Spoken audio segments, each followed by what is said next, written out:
अस्सलामुअलैकुम and welcome to my channel eat healthy stay healthy. आज हम कुछ बना नहीं रहे हैं, बल्कि हम आपको बताएंगे कि जब घर में गंदम आ जाती है तो उसको कैसे सेव करें।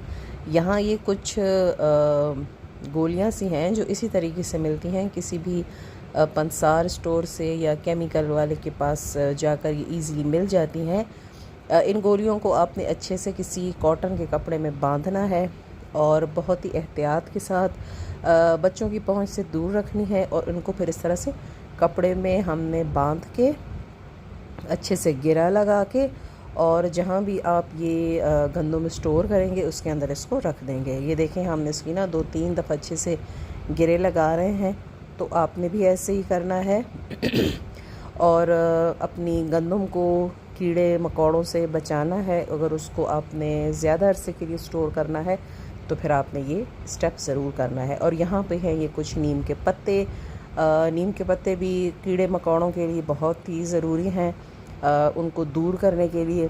तो आप ये भी जो हैं तो पूरी शाखों के साथ अपनी गंदम के अंदर डाल दें, जिससे तो आपकी जो गंदम है वो बिल्कुल सेफ़ हो जाएगी। अब देखें, ये एक ड्रम है और इसी जो गंदम का ड्रम मिलता है उसके अंदर हमने ये सारे पत्ते डाल दिए हैं नीम के।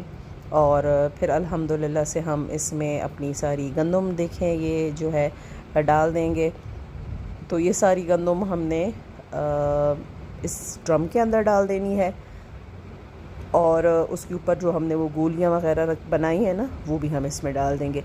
तो इंशाल्लाह इस तरीके से आपकी जो गंदम है वो बिल्कुल सेफ़ रहेगी। और ये देखें, हमने ना इसके अंदर ये जो थैलियाँ बनाई थी, गोलियाँ बनाई थी, ये इसके अंदर हमने डाल दी, नीम के पत्ते भी डाल दिए, और इस तरह तह दर तह हम इसको लगाते जाएंगे।